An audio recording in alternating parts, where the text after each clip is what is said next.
Selamat sore Ibu Fasilitator, Bapak Ibu pengajar praktik, dan Bapak Ibu calon guru penggerak Angkatan 7. Pada sore hari ini kami akan mempraktikkan tugas coaching dalam supervisi akademik untuk memenuhi tugas demonstrasi kontekstual. Saya, Vincent Stasman SPD, akan berperan sebagai pengamat. Saya, Antonius Ishak, SPD, berperan sebagai coach. Dan saya, Aloysius Gonzargonanga, SPD, berperan sebagai coach.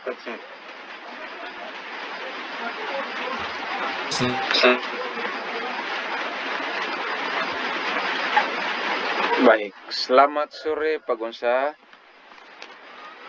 Selamat sore juga Pak Suni. Oke. Baik, terima kasih Pak Gonsa atas kehadiran Pak Gonsa pada kesempatan ini yang walaupun hanya lewat ruang virtual ya Pak Gonsa, dan semoga tidak mengganggu waktunya Pak Gonsa ya. Tidak Pak. Oke, Tidak apa-apa. Baiklah Pak Gonsa. Sedikit saya minta waktu Pak Gonsa untuk kita bincang-bincang, kita ngobrol terkait dengan peran dan tugas Pak Gonsa sebagai seorang pendidik ini. Kira-kira apakah ada hal yang ingin Pak Gonsa sampaikan pada kesempatan ini? Silakan Pak Gonsa. Ya baik, terima kasih. Sebetulnya ada hal yang saya sampaikan pada kesempatan ini. Kebetulan di sini Bapak, saya dipercayakan oleh kepala sekolah sebagai wali kelas 11 ATR. Di sini jurusan agribisnis karena ordinansia. Ini berkaitan dengan kedisiplinan siswa dari anak baru saya yang bernama Koyen dengan Ken. Sewaktu kedua siswa saya berada di kelas 10, mereka termasuk siswa yang rajin datang ke sekolah, rajin mengerjakan tugas yang diberikan, terus karakternya juga baik. Yang menjadi permasalahan ketika mereka sudah berada di kelas Bapak, perilaku mereka sudah mulai berubah. Dari yang dulunya mereka rajin datang ke sekolah, menjadi malas datang ke sekolah. Dan saya juga mendapat laporan dari rekan guru yang mengajar di kelas tersebut bahwa kedua siswa tersebut sering bolos saat pembelajaran berlangsung. Terkadang juga mereka mengajak teman-teman mereka untuk ikut bolos bersama. Di sini juga saya sudah melakukan pembinaan Bapak, tetapi mereka tetap saja tidak berubah. Itu yang mau saya sampaikan. Oke. Baik Pak Gonsa, berarti adanya perubahan tingkah laku dari siswanya Pak Gonsa ini, yang sebelumnya di kelas 10 rajin datang sekolah, tapi sekarang sudah istilahnya kurang begitu rajin.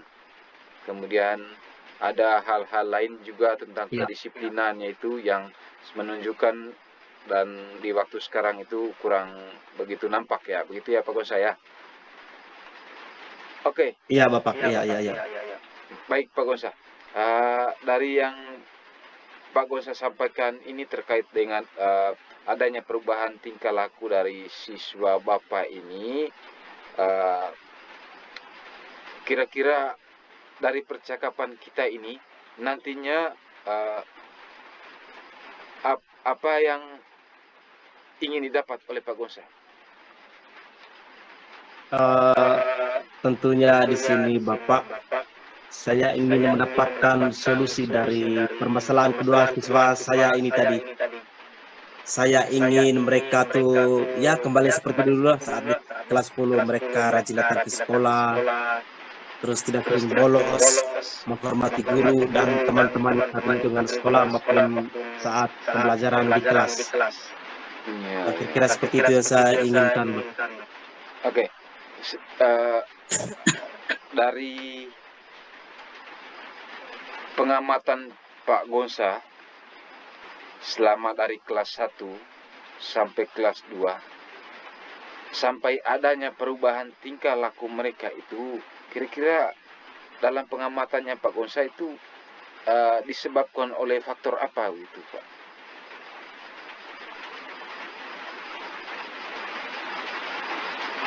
Sebelumnya saya pernah melakukan pembinaan, Bapak. Di sini setelah saya melakukan pembinaan ada beberapa kesimpulan yang dapat saya ambil. Itu yang pertama itu kurangnya pengawasan dari orang tua. Nah, di sini orang tua mereka terkadang bekerja di kebun yang jaraknya cukup jauh dari rumah, sehingga orang tua mereka terkadang tidur di kebun sampai 3-4 hari, bahkan sampai 1 minggu lebih juga, Bapak. Terus yang kedua, sekarang mereka kan usia SMA. Terkadang juga di malam hari, siswa saya ini suka bergadang, atau juga mereka suka main game sampai larut malam, sehingga siswa saya ini terlambat bangun pagi. Terus yang ketiga, mereka juga ikut mendapatkan sanksi dari guru karena tidak mengerjakan PR. Baik, Mungkin baik Pak Gonsa.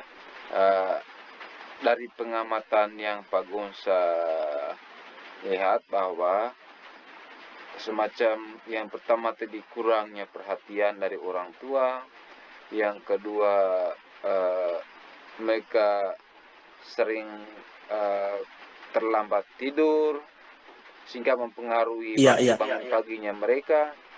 Nah, dari yang Pak amati ini, apakah Pak Gonsa sudah ada semacam langkah terobosan untuk mengantisipasi hal yang begini? Sebenarnya ada Bapak. Nah, di sini saya sering memberikan motivasi kepada mereka akan pentingnya manfaat kedisiplinan. Tentunya manfaat kedisiplinan ini akan berguna untuk masa depan mereka. Terus yang berikut saya coba berdiskusi dengan rekan sejabat untuk mencari solusi dari permasalahan ini. Terus yang berikut di sini saya akan sebagai wali kelas, Bapak. Nah, di sini saya coba akan memberikan tugas dan tanggung jawab kepada mereka. Misalnya saya coba berdiskusi dengan anak wali saya supaya mereka nanti bisa mendapati tugas sebagai pengurus kelas lah. Salah satu dari tugas tersebut itu mereka harus tanggung jawab. Terus yang berikut sering melibatkan kedua siswa tersebut saat mengikuti berbagai kegiatan yang diprogramkan oleh sekolah. Misalnya di sini kegiatan perlombaan. Kebetulan salah satu siswa saya juga ini yang sering bolos tadi ini yang bernama Fair. Dia juga suaranya bagus. Sehingga di sini saya coba untuk ya memberikan dia tugas untuk mewakili kelasnya mengikuti lomba yang diadakan oleh sekolah tersebut. Mungkin seperti itu, Bapak. Oke, baik Pak Gonsa.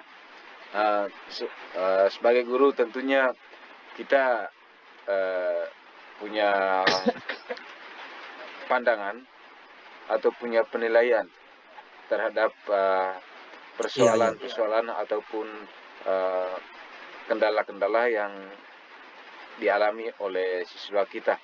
Nah, kalau boleh tahu nih Pak Gonsa, Iya. misalnya Pak Gonsa akan memberikan nilai dengan skala 1 sampai 10 itu terhadap siswa Bapak. Nah, kalau kepada kedua siswa ini, Iya. kira-kira mau dikasih nilai berapa pada kedua orang ini, Pak? Kedua siswa tersebut.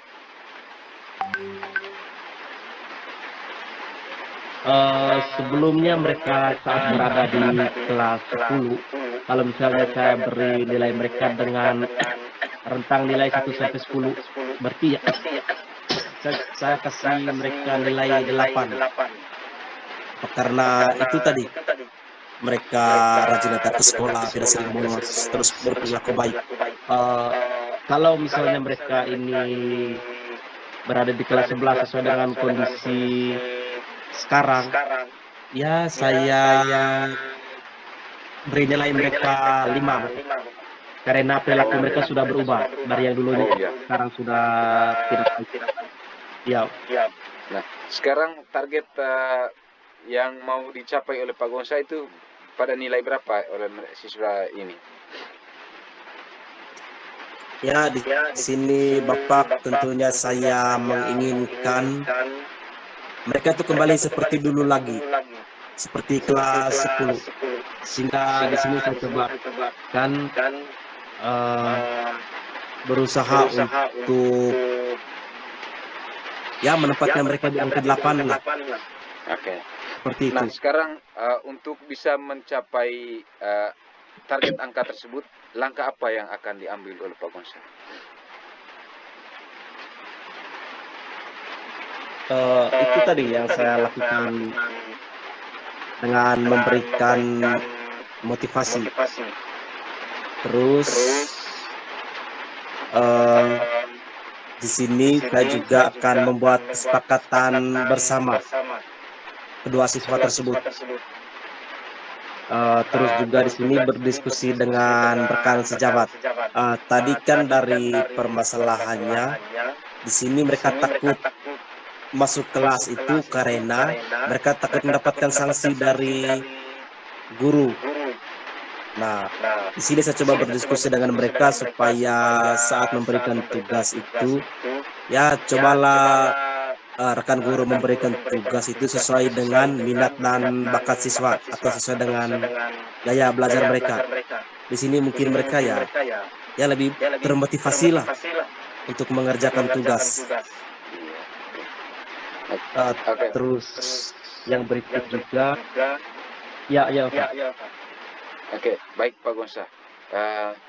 Selain daripada pemberian motivasi, kemudian pemberian tanggung jawab, juga berkolaborasi dengan rekan sejawat untuk mengatasi kendala yang Pak Gonsa alami ini, apa masih ada solusi alternatif yang dapat diambil gitu? Iya Bapak, saya juga teringat dengan saya dulu waktu melakukan waktu pendampingan individu 1 dari program guru penggerak ini. Di sini pengajar praktik saya, Bapak Ronel. Dia menyarankan kepada saya supaya saya juga melakukan parenting class. Ini buat kelas orang tua lah begitu. Di sini saya coba melibatkan orang tua untuk berdiskusi, mencari solusi, dan membuat kesepakatan bersama.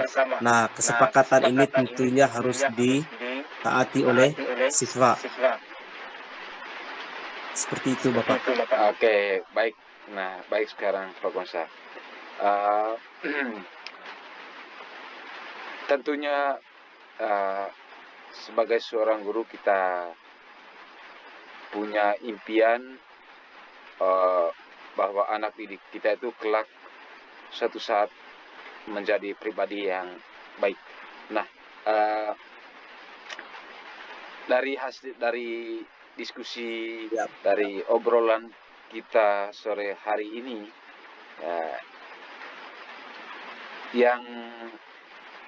yang Pak Gonsa dapat simpulkan atau petik pelajarannya dari diskusi kita pada sore hari ini itu seperti apa, dan itu akan menjadi komitmen dari Pak Gonsa dalam hal mengubah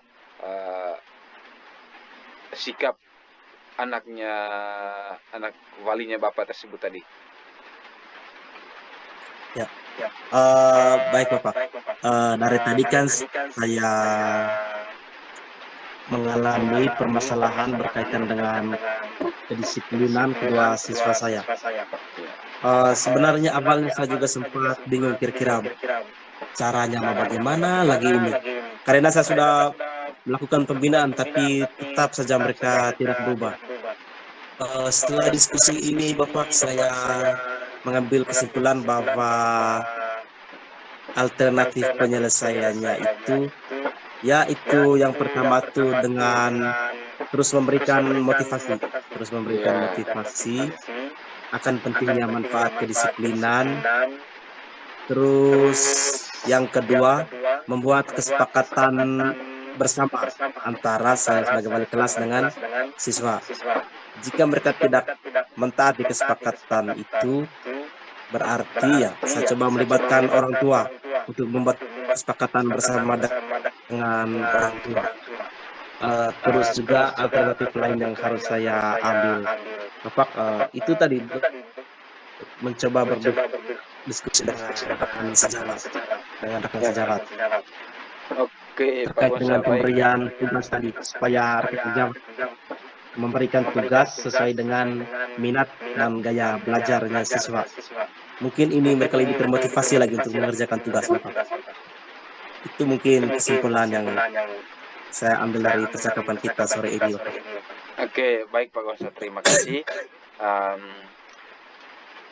Saya juga berharap bahwa suatu saat apa yang Pak Gonsa harapkan juga kelak tercapai, dan semoga berhasil dengan cara-cara yang Bapak bangun pada kesempatan ini. Baiklah Pak Gonsa, berhubung waktu kita sudah selesai, maka saya akhiri dulu percakapan kita yang walaupun lewat ruang virtual ini. Terima kasih atas kebersamaan kita di sore hari ini Pak Gonsa ya. Ya, terima kasih banyak juga Pak. Oke, selamat sore. Selamat. Oke, baik, terima kasih kepada Pak Sony selaku coach dan Pak Gonsa selaku coach yang sudah melaksanakan praktek alur Tirta dalam coaching supervisi akademik pada sore hari ini. Dari apa yang sudah Pak Sony dan Pak Gonsa lakukan tadi berkaitan dengan penerapan alur Tirta, ada beberapa komentar saya. Yang pertama, Pak Sony tadi sudah memulai percakapan itu dengan memberikan batasan waktu percakapan, sehingga diharapkan bisa memaksimalkan dalam waktu yang ditentukan itu bisa mendapatkan solusi dari persoalan yang dihadapi oleh coach. Itu yang pertama. Lalu yang kedua, coach juga sudah memberikan deskripsi tujuan dari percakapan yang dilakukan itu. Ya, dengan menjawab pertanyaan dari coach, di mana coach tadi menanyakan apa yang ingin didapatkan dari percakapan pada sore hari ini. Itu yang pertama. Yang kedua, pada alur identifikasi dari coach tadi, menanyakan apa sih sebenarnya alasan yang menyebabkan siswa itu tidak disiplin dan juga apa yang menyebabkan siswa itu disiplin. Ya, itu pertanyaan yang berbobot yang disampaikan oleh coach dan ya coach juga memberikan jawaban yang jelas ya sehingga bisa memberikan gambaran inti persoalan yang sesungguhnya. Lalu berikut pada alur rencana aksi. Ya, coach tadi menanyakan apa kira-kira langkah konkretnya. Langkah konkret yang akan diambil untuk bisa mencapai target atau keinginan ya dari coachnya. Lalu ya coach tadi memberikan jawaban bahwa ya dia menginginkan supaya sikap baik yang sudah ditunjukkan sebelumnya itu bisa muncul kembali. Ya, dengan rentangan nilai tadi ya dari 8 dia turun ke 5 dan coach punya keinginan supaya kembali ke nilai 8, ke angka 8, rating perubahan ke arah positifnya. Lalu berikut berkaitan dengan alur tanggung jawab, juga coach tadi menanyakan apa kira-kira ya komitmen yang bisa dilakukan atau ditunjukkan oleh coaching supaya bisa mencapai apa yang dia inginkan itu. Ya. Lalu coach tadi ya dengan singkat memberikan jawaban, dia akan mencoba menerapkan atau mengimplementasikan apa yang sudah diutarakan sebelumnya. Ya. Jadi itu yang disampaikan oleh coach tadi, dan coach juga, coach juga memberikan kesempatan kepada coach untuk memberikan kesimpulan di akhir percakapan itu. Ya, apa kira-kira yang bisa disimpulkan dari percakapan itu. Dan coach juga bisa memberikan kesimpulan yang runut, ya, mulai dari apa tujuannya tadi, lalu apa persoalannya, lalu langkah penyelesaiannya apa, lalu kira-kira sampai pada titik terakhir itu posisinya sudah sampai di mana. Itu diberikan kesimpulan. Dan itu sedikit komentar saya, sehingga saya berterima kasih dan saya tetap mendorong rekan berdua, Pak Sony dan Pak Gonza, untuk tetap memaksimalkan praktik coaching ini dalam tugas dan tanggung jawab kita sebagai guru ke depannya. Sekian dari saya. Terima kasih.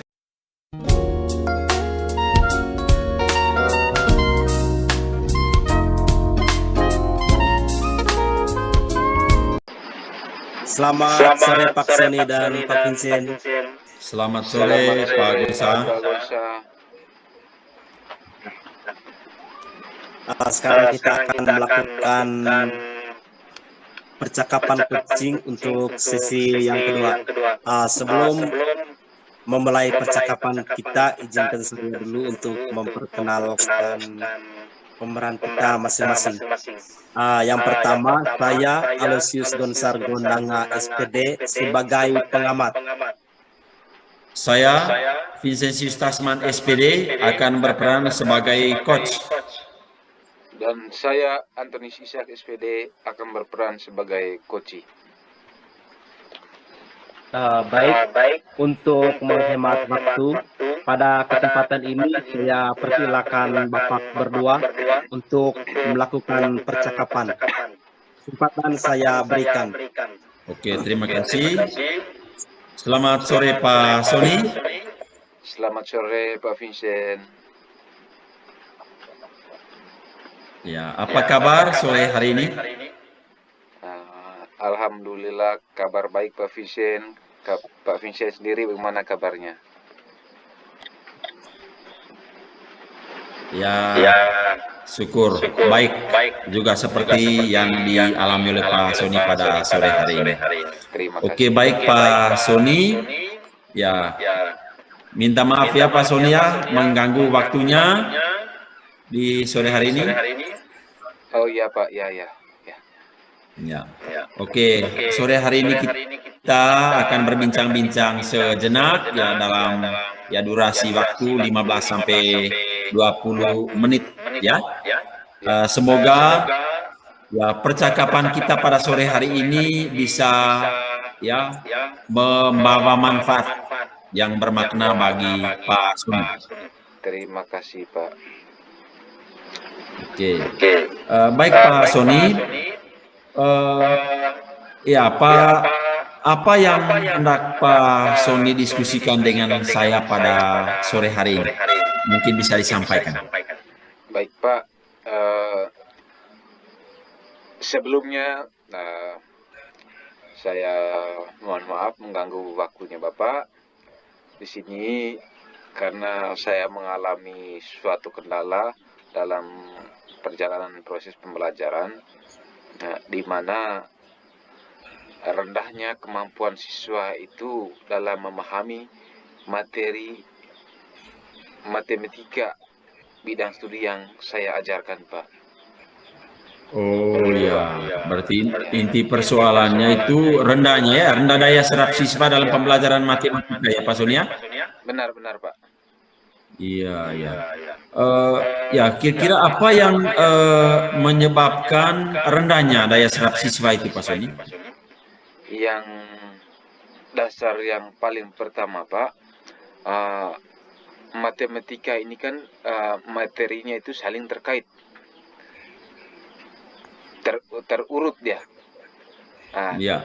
Misalnya saya mengambil contoh di kelas 7 itu ada materi tentang perbandingan dan skala, kemudian aritmetika sosial. Tentunya di dalam materi lanjutan ini tidak terlepas dari beberapa operasi dasar matematika, yakni penjumlahan, pengurangan, perkalian, dan pembagian bilangan-bilangan dasar. Nah, namun kendala yang saya temukan dalam proses pengajaran itu, Oh iya. itu memang pada dasarnya siswa kelas 7 itu sudah lemah di bidang itu, kemampuan matematika dasarnya itu, sehingga mengalami kendala untuk mencerna materi matematika pada tingkatan yang lebih tinggi, begitu Pak. Oh iya. Oke, baik. Oh berarti ya rendahnya daya serap siswa dalam pembelajaran matematika karena memang materi-materi prasyarat atau materi-materi dasar matematika itu belum mereka kuasai secara maksimal ya Pak Soni ya? Iya benar Pak. Oh iya. Oh.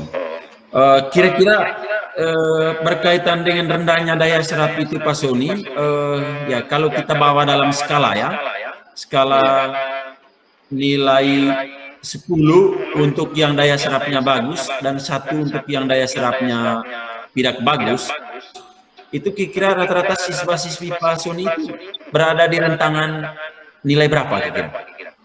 Kalau saya mengambil rata-ratanya Pak ya, kalau saya mengambil rata-rata, ya di kisaran 5 ada. Ya, ada di kisaran 5 itu rata-rata, maksudnya rata-rata secara klasikal yang saya ambil ini. Ya. Iya. Itu berarti berada di rentangan 5 ya untuk daya serap mereka. Ya, Oke. ada di nilai 5. Ini di nilai 5. Oke. Lalu ketika mereka sudah berada di nilai 5, Pak Soni ingin membawa mereka atau mendongkrak nilai mereka itu sampai ke nilai ideal yang berapa kira-kira, Pak Soni?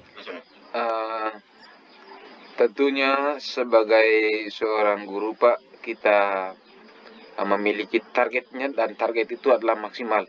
Target maksimal itu adalah nilai 10. Tetapi berangkat dari keadaan yang sekarang yang saya amati itu, ya dari 5 saya mengharapkan bisalah masuk di 8. Karena ini bidang studi yang menurut banyak orang lah begitu Pak, menurut banyak orang rumit lah gitu. Momoknya bagi mereka untuk belajar itu karena matematika, sehingga ya menurut saya kalau di angka 8 itu target yang menjadi harapannya saya. Iya, oke, baik Pak Sony ya. Jadi Pak Sony tidak eh, menargetkan sampai dengan nilai 10, tetapi cukuplah sampai pada angka 8 ya, naik 3 tingkat dari posisi sekarang mereka ya. Iya. Oke, baik Pak Sony. Lalu kira-kira untuk bisa menggapai angka itu ya, daya serap mereka apa kira-kira yang bisa Pak Sony lakukan? Oke, baik Pak. Itu tadi kendalanya. Yang pertama kendalanya uh, kurangnya kemampuan siswa dalam mencerna mata pelajaran matematika. Nah, Ya, itu semua diakibatkan oleh atau disebabkan oleh beberapa faktor tadi. Yang pertama, uh, pemahaman mereka terhadap perkalian itu rendah. ya, Penjumlahan pun masih sedikit berada di level sedang. Ya, pengurangan juga demikian, apalagi pembagian mungkin masih rendah, sehingga saya menetapkan angka skalanya berada di 5 secara rata-rata. Nah, yang akan saya coba bangun, yang paling pertama itu ketika mereka masuk di atau memulai tahun ajaran baru, khususnya di kelas 7 itu, saya akan menguji kemampuan awal mereka atau yang disebut dengan asesmen diagnostik itu. ya, Nah, di awal semester, sehingga dari situ saya bisa memetakan, oh siswa ini nanti yang bisa sudah punya kemampuan dasarnya sudah ada, hingga tinggal dia siap untuk menerima materi pada tingkatan yang selanjutnya. Dan ketika pada proses asesmen diagnostik itu nanti ada siswa yang belum sama sekali belum, berarti berusaha untuk dianggap start barulah begitu.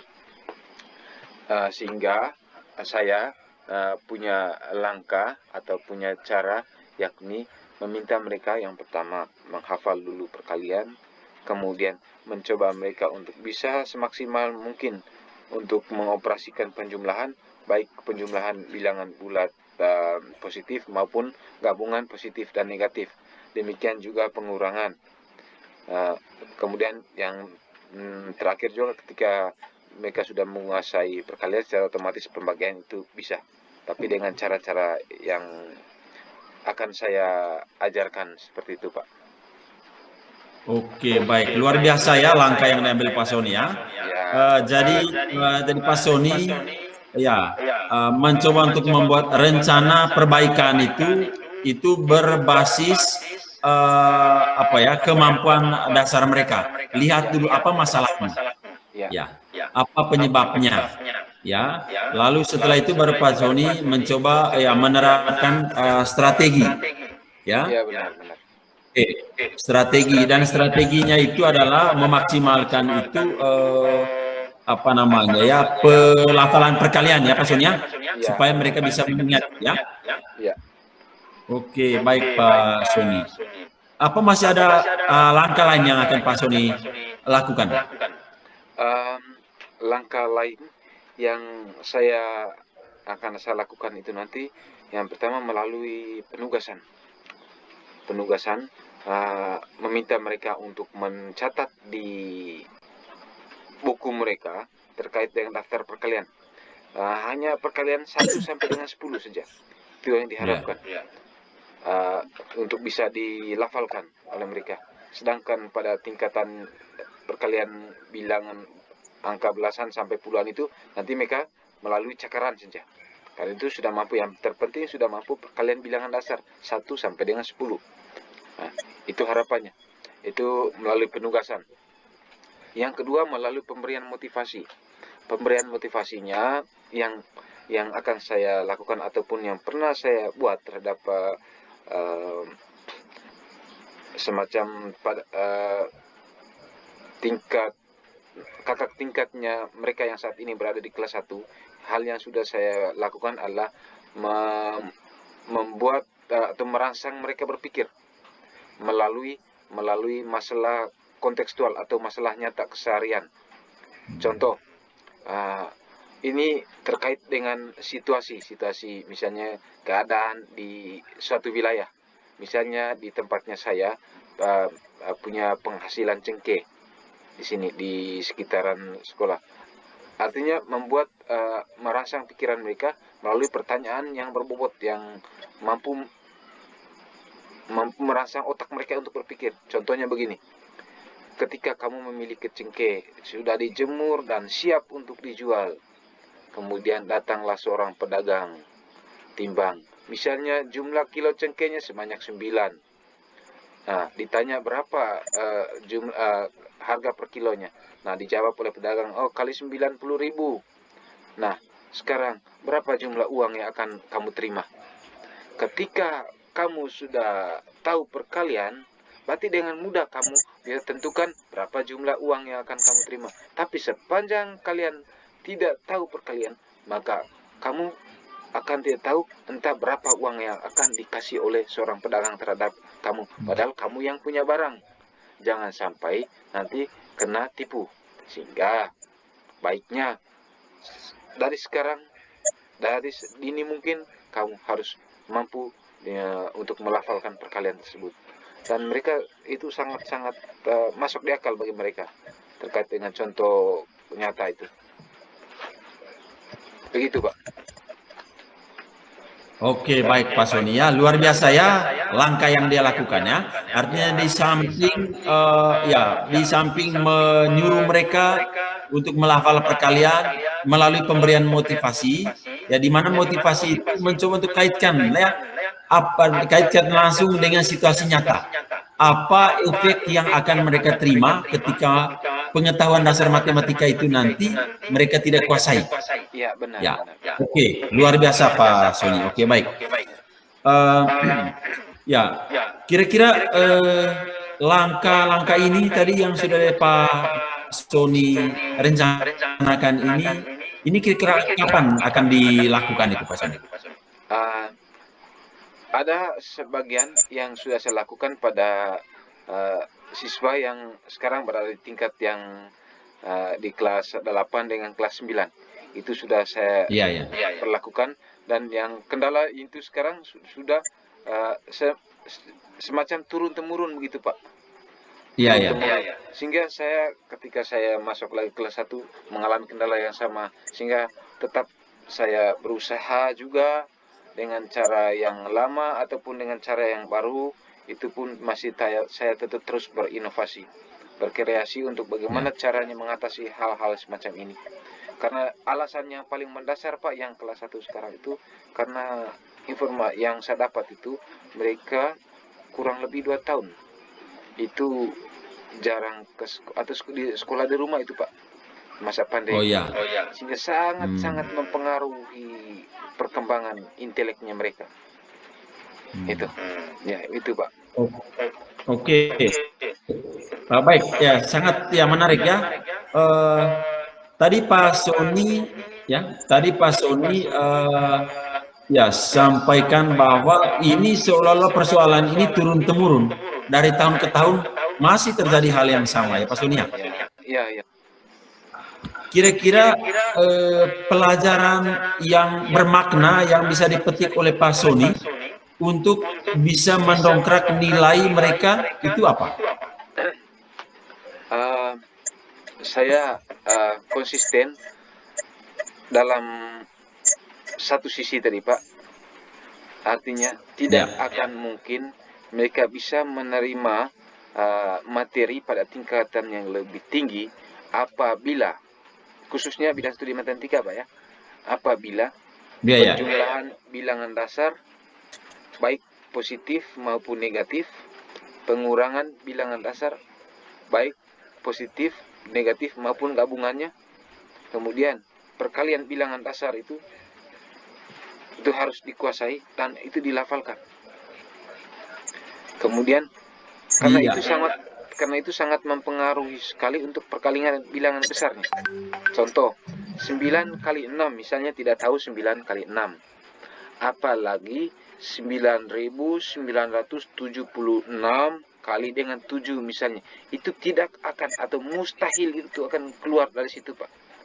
Itu halnya mustahil. Sehingga saya memacu mereka untuk mampu melafalkan perkalian 1 sampai dengan 10. Ya, itu. Juga dalam hal pembagian, itu konsekuensi dari atau timbal balik dari menghafal perkalian, secara otomatis pembagian pun pasti bisa. Oke. Ya, baik. Dari pelajaran bermakna yang Pak Soni dapatkan itu, Pak Soni bisa tahu bahwa kendala yang mereka hadapi dalam pembelajaran matematika itu adalah kurangnya pengetahuan dasar mereka berkaitan dengan materi-materi dasar matematika kali bagi kurang dan tambah sehingga itu yang Pak Soni rencanakan untuk dimaksimalkan Dimaksimalkan itu melalui metode yang sudah Pak Soni sampaikan tadi. Oke, baik Pak Soni, kita sudah hampir berada di penghujung diskusi kita pada sore hari ini. Dari diskusi singkat kita,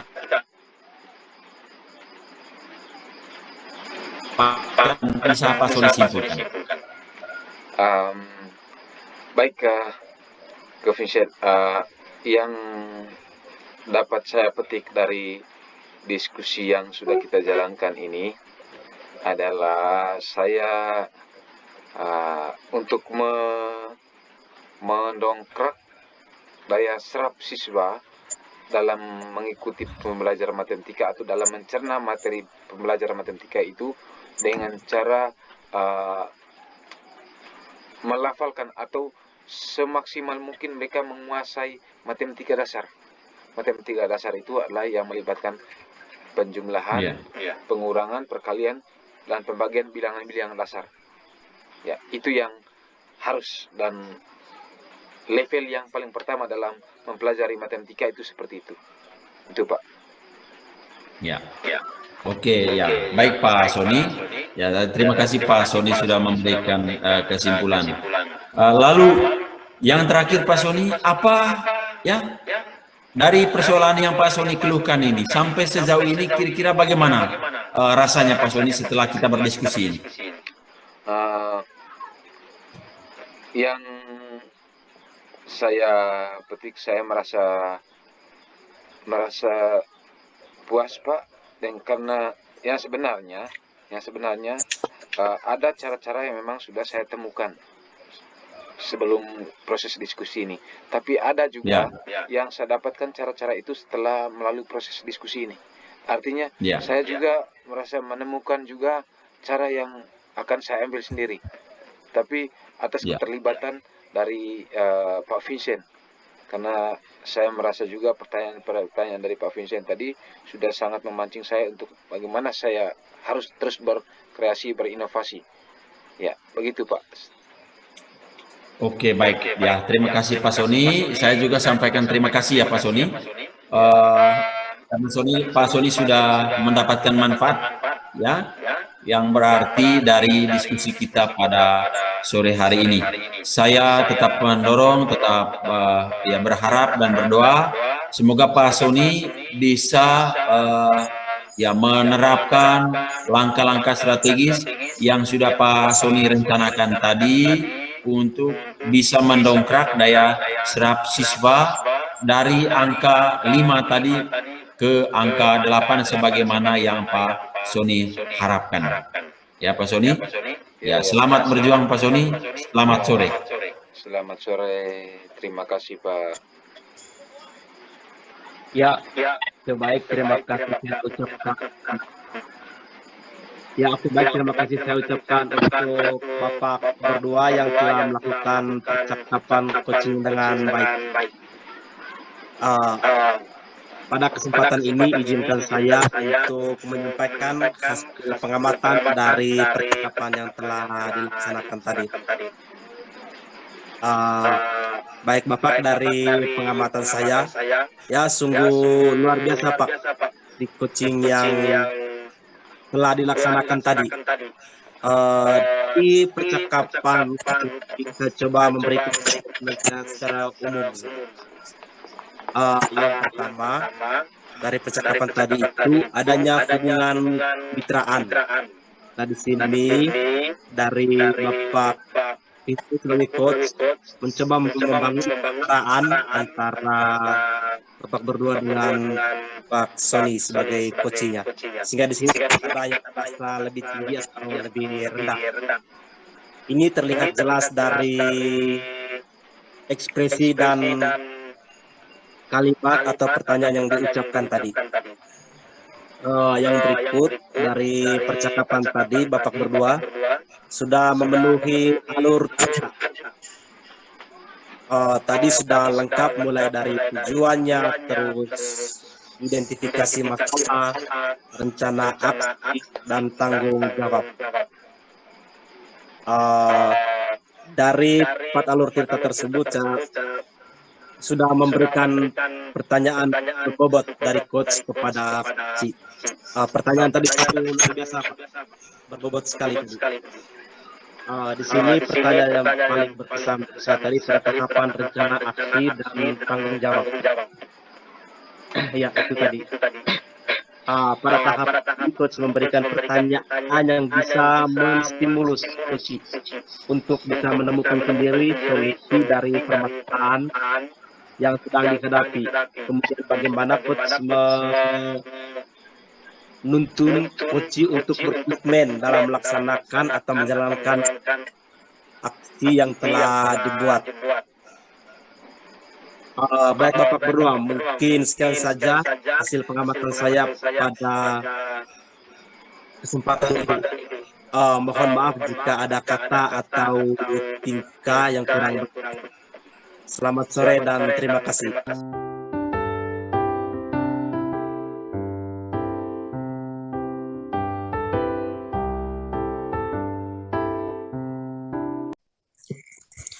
Selamat malam Pak Vincent, selamat malam Pak Gonsa. Selamat malam Pak Tony. Baik Pak Vincent dan Pak Gonsa, terima kasih atas kehadiran Bapak berdua dalam ruang virtual ini. Semoga tidak mengganggu waktu Bapak berdua untuk mengikuti kegiatan ini. Baik Pak Vincent dan Pak Gonsa,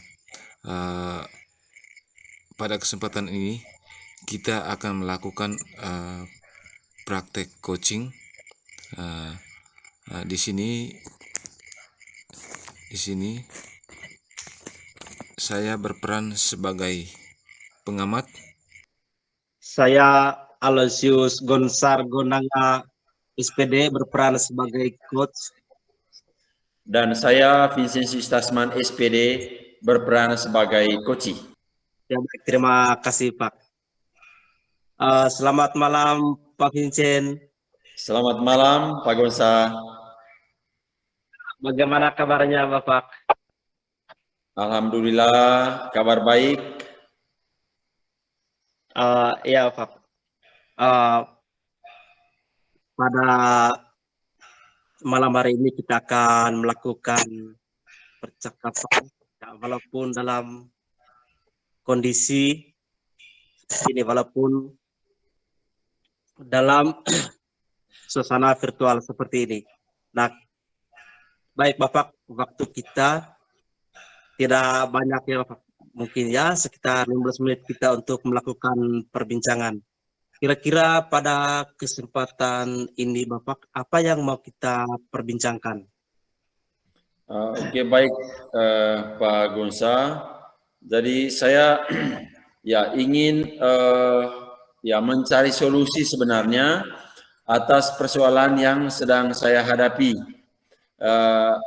Ya di mana ada siswa-siswi saya yang susah sekali untuk disiplin, ya, melaksanakan kegiatan atau mengikuti apel pada pagi maupun pada siang hari. Padahal sebelumnya, ya mereka sudah terbiasa dengan disiplin. Jadi demikian. Oh ya baik Bapak, di sini kita akan mencari solusi bersama berkaitan dengan siswa Bapak yang kurang disiplin ya Bapak. Iya, iya. Ah, kira-kira Bapak dari percakapan kita ini apa yang ingin Bapak dapatkan pada kesempatan ini? Oke, baik Pak. Eh, eh, ya, saya sangat merindukan ya siswa-siswi saya itu bisa disiplin. Tetapi saya tidak tahu saya harus berbuat bagaimana supaya mereka bisa disiplin. Karena itu harapan saya ya melalui diskusi kita pada sore hari ini kita bisa mendapatkan solusi untuk bisa keluar dari persoalan itu. Ya, baik Bapak. Memang permasalahan seperti ini juga ya sering kita hadapi ya berkaitan dengan kedisiplinan siswa di sini.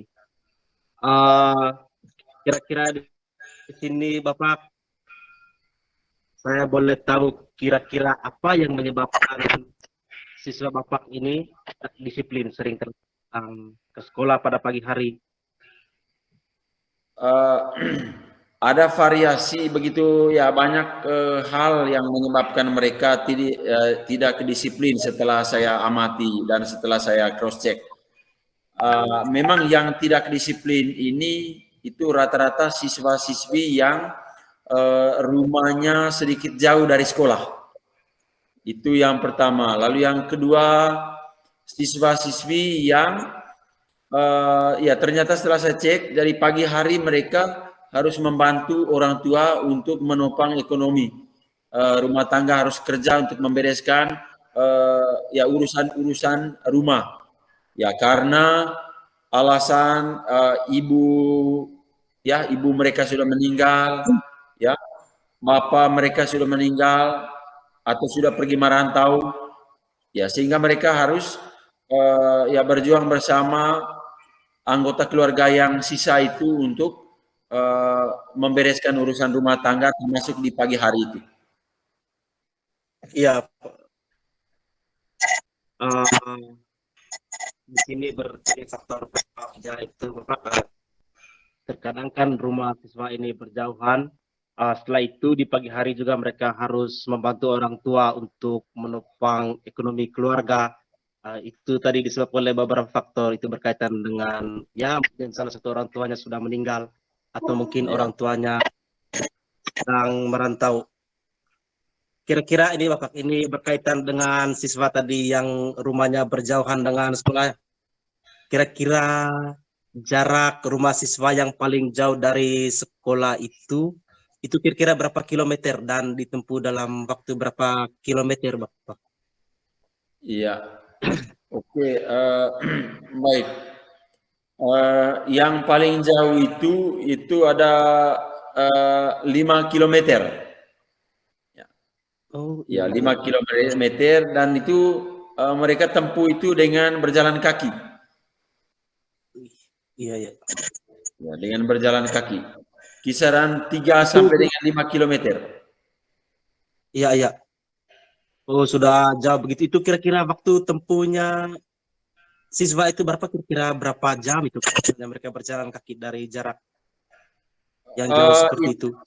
Ya, itu memakan waktu paling cepat dia setengah jam kalau mereka berjalan kaki. Ya. Berarti siswa ini harus start jam ya sekitar jam 6:30 lah ya Pak. Mereka harus ya, paling kurang jam 6:30 ya. Kalau misalnya sudah terlambat dari situ berarti ya otomatis mereka tiba terlambat di sekolah. Ya, tiba terlambat. Terus apa? Mereka tadi masih membantu orang tua ya. Itu lebih repot lagi. Misalnya pekerjaannya agak lama. Ya. Ya, berarti kira-kira kondisi seperti ini. Kira-kira kalau misalnya kita beri angka antara 1 sampai 10, kira-kira pada kondisi seperti ini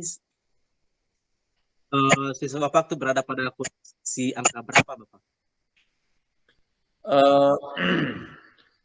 Ya, kalau mau saya berikan nilai ya, dalam bentuk angka 1 sampai dengan 10, karena ini kondisi yang sedikit memprihatinkan karena sering ya, terlalu sering itu terlambat itu.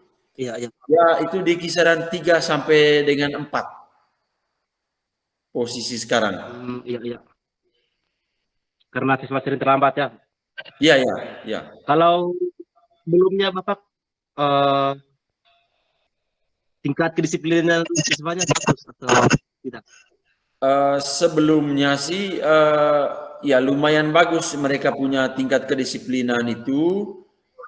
Iya, Ya, tetapi itu mungkin karena saya selalu memberikan atau menerapkan pola pemberian hukuman kepada mereka. Ya, pemberian hukuman fisik dan hukuman verbal kepada mereka. Sehingga ya jumlahnya sih masih ada yang terlambat sih, tetapi tidak sebanyak yang sekarang. Ya, iya, iya. jadi demikian. Oh, berarti di sini motivasi siswa untuk berdisiplin itu karena mereka takut mendapatkan hukuman ya, sehingga Iya, mereka iya, iya. Salah berdisiplin. satu faktornya itu ya. Iya. Berarti terlepas dari seperti itu, kira-kira apa yang Bapak inginkan? Apa Eh, yang Bapak inginkan? Bapak ingin tempatkan mereka pada posisi berapa? Pada angka berapa? Ya, kalau angka ideal sih ya 10. Tetapi saya tidak terlalu berharap demikian. Jadi setidaknya mereka bisa berada pada angka 8 lah. Ya. Iya, iya. Kalau sesekali tidak disiplin itu wajar, tetapi kalau sudah ya sering kali itu sudah pada tingkat yang parah. Sehingga saya berharap mereka untuk berada pada angka 8. Iya, Pak. Memang kalau misalnya kita berikan angka 10 ya itu mungkin terlalu ideal dan itu tidak mungkin. Tadi Bapak menginginkan supaya mereka itu berada di angka 8. Kira-kira bagaimana cara Bapak agar mereka itu agar bisa menggapai apa yang Bapak impikan tadi?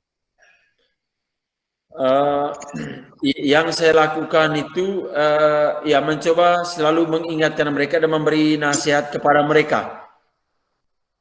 Itu yang saya lakukan selama ini ya tanpa memberikan hukuman kepada mereka.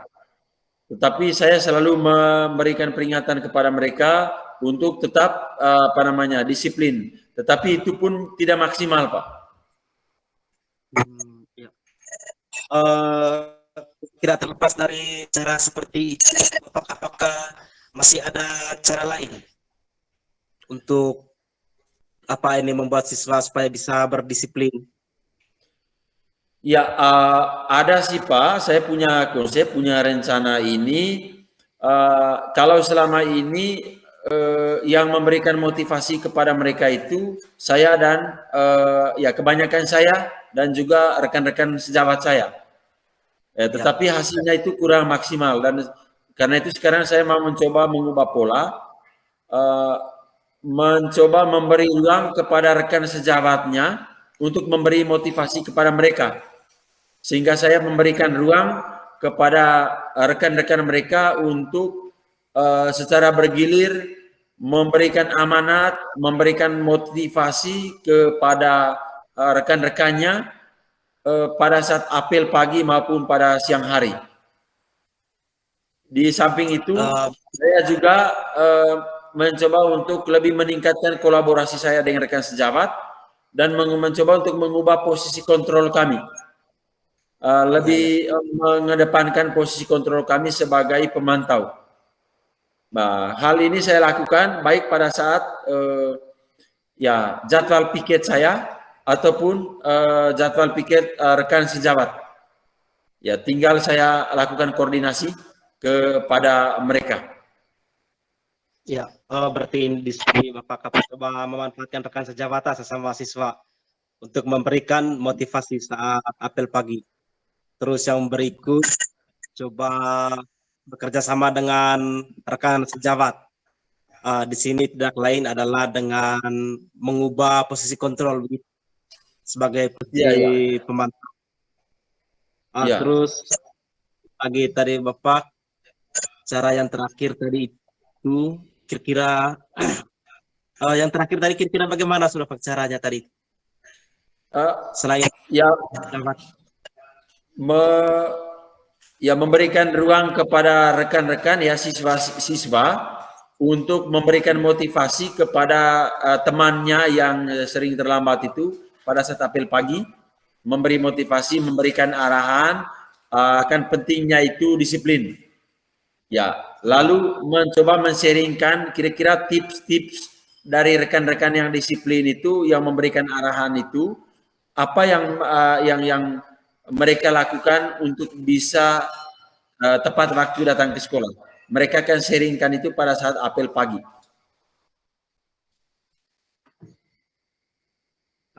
ya ya. Kira-kira apa komitmen Bapak terhadap rencana ini?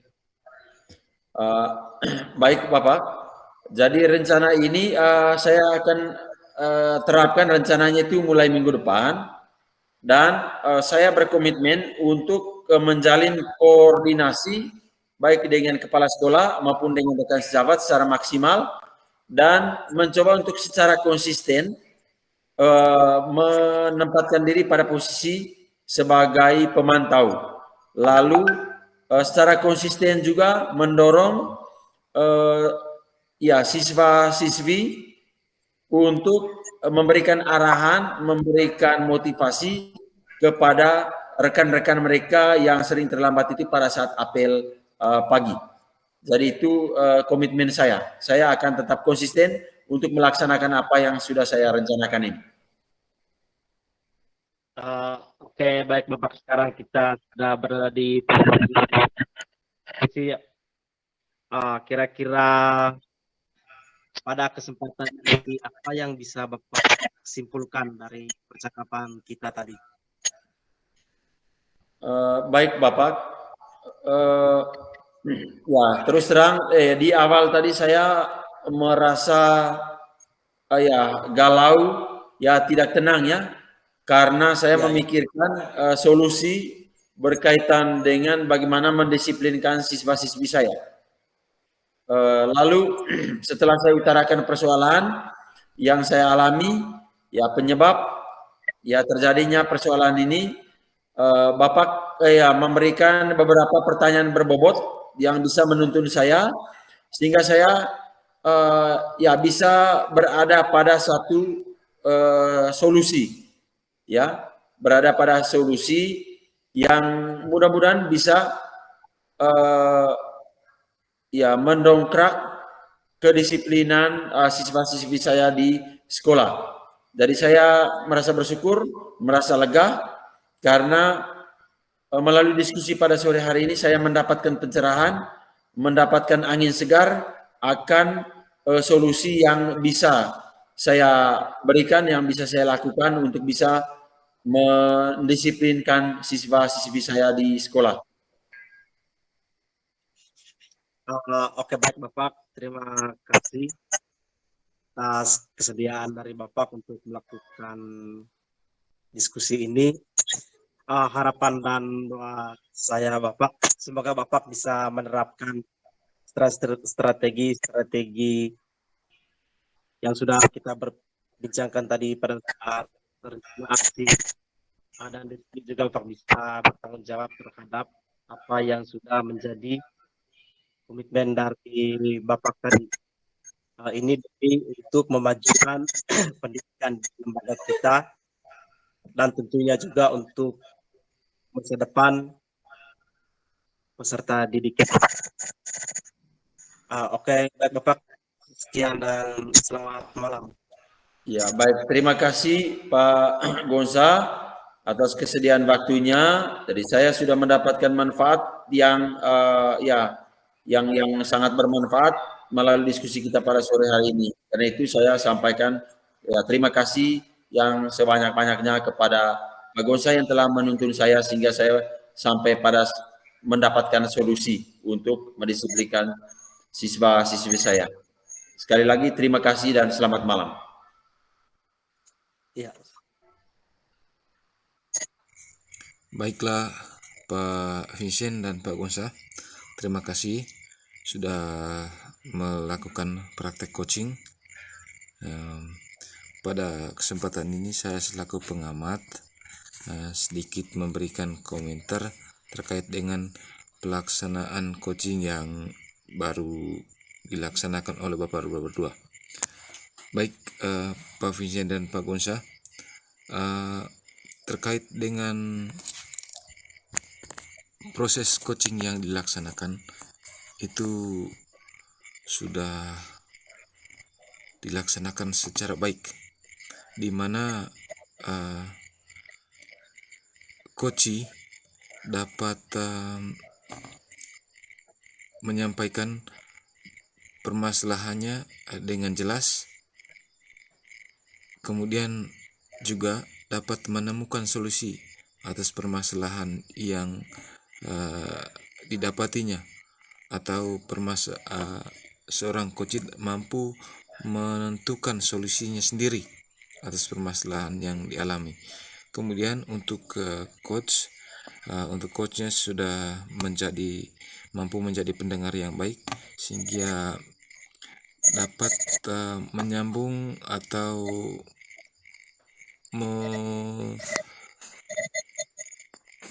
menyampaikan pertanyaan-pertanyaan yang berbobot, sehingga dapat mengantarkan coach untuk menemukan solusi yang diharapkan.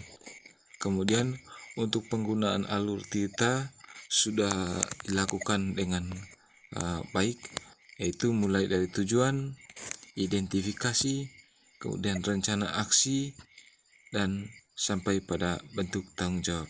Sehingga pada kesempatan ini saya sedikit memberikan masukan Bapak berdua agar tetap mempertahankan